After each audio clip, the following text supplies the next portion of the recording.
another. Love one another, yeah, love one another. That's what we'll do. Love one another, love one another with a love like no other that we found in you. Love one another, yeah, love one another. That's what we'll do. We're alive to love one another. We're alive with love like no other. We're alive, we're sisters and brothers. We're alive to love one another.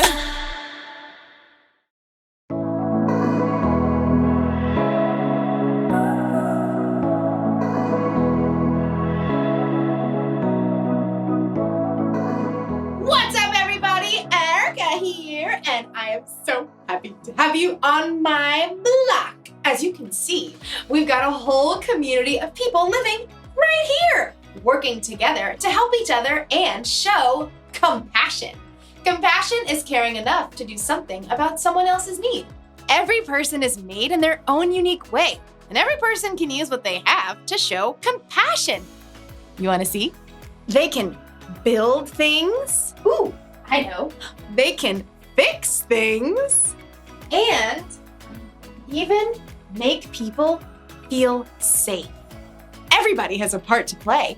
And there are clues, even when you're young, to help you know what your part is. For instance, you might like to help your parents out around the kitchen. Someday you may be a chef. Or maybe you like building things out of Legos. You might grow up to be a construction worker. Oh, these are not toys. What if you really love animals? Oh, how cute! Someday you could be a veterinarian. Oh, even cuter! If you look really close at what you're good at and the gifts you've been given, you might get a glimpse of what you'll be like when you're older. Or, like you'll see in today's story, God can use what you have right now to do something miraculous. I'm not sure what I have to give, but I hope it involves a cute puppy. I'll see you next time. The Bible. It's 66 books of history, stories, letters, and poetry that fit together to form God's one big story. The epic adventure of how He created us and loves us so much that He made a way to rescue us. As we travel through the Bible, from Genesis to Revelation, we discover people who met God and found their lives changed forever. Now, for an amazing story, inspired by the book of John, chapter 6, verses 1 through 13. Let's set the stage. Jesus had been performing amazing miracles and healing people. Great crowds gathered wherever He went. So, when Jesus needed a little time away, He crossed the Sea of Galilee with His friends. He was probably looking forward to a quiet day on the mountainside, overlooking the lake. But the crowds had followed. Oh, you've got to be kidding me. Looks like thousands. Should we send them all away? No, I'll talk to them. Even though He was tired, Jesus welcomed the people. He could see the hunger in their hearts, so He sat down on the mountainside and began to teach them. I am the bread of life. Whoever comes to me will never go hungry. Through the heat of the day, Jesus kept speaking to the people. As the sun sank lower, though, people started getting restless. See, nobody planned to stay there the whole day, and everybody was getting hungry. Well, Jesus knew how He would provide a meal, but first, He spoke to His friend Philip. Where can we buy bread for all these people to eat? Philip's eyes widened as he looked down over the mountainside. There are thousands of people here. Even buying enough bread for everyone to have one bite would take more than half a year's pay. Feeding this crowd certainly seemed like an impossible job. Jesus' friends started to check around, trying to see if anyone at all had brought along some food. Now, imagine you are there, on that very same hillside.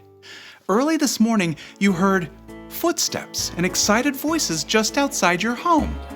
They say Jesus is heading for the lakeshore. Now, you had never seen Jesus, but you had heard a lot about Him, so you begged your mom to let you go along, please. Please, please, please. It's not far.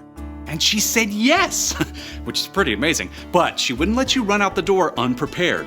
Here, I've wrapped up some bread and fish for you. Thanks, Mom. So you grabbed the bundle, thanks Mom, and ran out the door, joining the crowd. When you finally reached the lakeshore, the crowd was a little overwhelming. But high up on the mountainside, you could see a man surrounded by a close-knit group of followers. Sometimes it's good to be little, so you make your way little by little uphill through the crowd. Excuse me? After a while, you were so close. You could hear Jesus. Anyone who hears my word and believes him who has sent me has eternal life. You slid under someone's elbow and found a place to sit on a little rock just a few yards away from Jesus. And all day, you listened.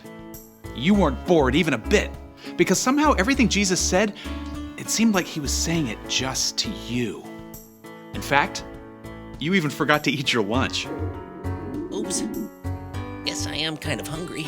Now you can see other people are getting hungry too. And Jesus has taken a short break to talk with his friends, and then you're sad because Jesus is probably planning to send everybody away to get their own food.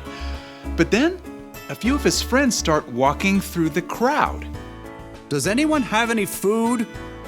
Nothing here, I'm sorry.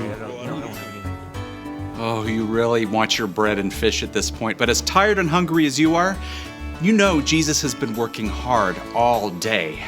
So, you clear your throat, and then you say, I do. Great. What do you got? 5 little loaves and 2 fish. Not much. I know, but Jesus can have it. Well, thank you. Come along. You follow Jesus' friend Andrew right up to Jesus. Here's a boy with 5 small loaves of barley bread and 2 small fish. It won't go far in such a large crowd. Jesus turns and looks right at you. He can see you're hungry and that you've chosen to give up your lunch anyway. And then he smiles. It's the best thank you you've ever gotten. He reaches out his hands and you give him your food. Then Jesus turns back to his friends. Have the people sit down. Jesus' friends exchanged surprised glances, but then they started gesturing to the crowd. All right, everyone sit down. Plenty of room. Like a slowly rolling wave from front to back, you see all the people sit down. Then, right beside you, Jesus takes your 5 small loaves of bread and 2 small fish, and he lifts them up to heaven. Father, thank you for this food you've given us. Then, Jesus takes the loaves and breaks them. He begins handing them out to his friends and to the people in the first rows on the ground. He does the same with the fish. You even get some of your own bread and fish back. Yum. You look around and you can see Jesus' friends still handing out pieces of fish and bread to the crowd. But this is way more than what I gave to Jesus. Soon, it seems like the entire crowd is eating dinner. Your own stomach is already full, and you still have bread and fish left over. As the people around you begin to finish their meals, Jesus calls his friends again. Gather the leftover pieces. Don't waste anything. You watch in amazement as Jesus' friends go through the crowd with large baskets. And sure enough, lots of people have extra bread and fish to drop inside. When the men finally return to Jesus, they've collected 12 full baskets of leftover fish and bread. That's impossible. But you know it happened because you saw it and because you've met Jesus. Nearby, a man exclaims, This must be the prophet who's supposed to come into the world. Now, you aren't sure exactly what that means, but you are sure that Jesus deeply cares for every single person on this hillside. And you're sure that he can take your small lunch to meet every single person's need.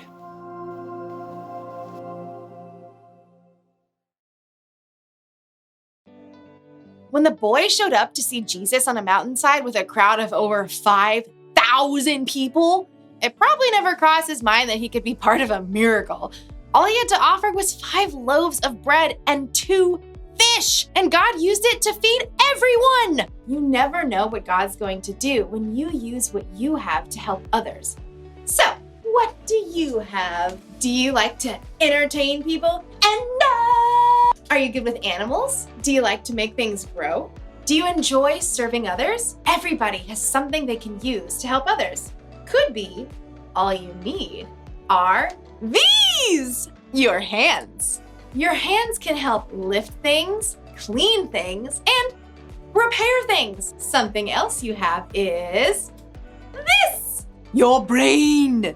You can use your brain to help solve problems or to help create something incredible. And what about these? Your ears. Sometimes to help others, all you need to do is listen. And then these, your elbows. I'm not really sure what you can use your elbows for. Oh, I got it. You can use your elbows to help a small child find their parents in a crowd. Excuse me. Nailed it. The one thing to remember today is this. Use what you have to help others. You don't have to wait until you're older. God can use even the smallest things to make a big difference. I just thought of another use for your elbows. The chicken dance. Your turn.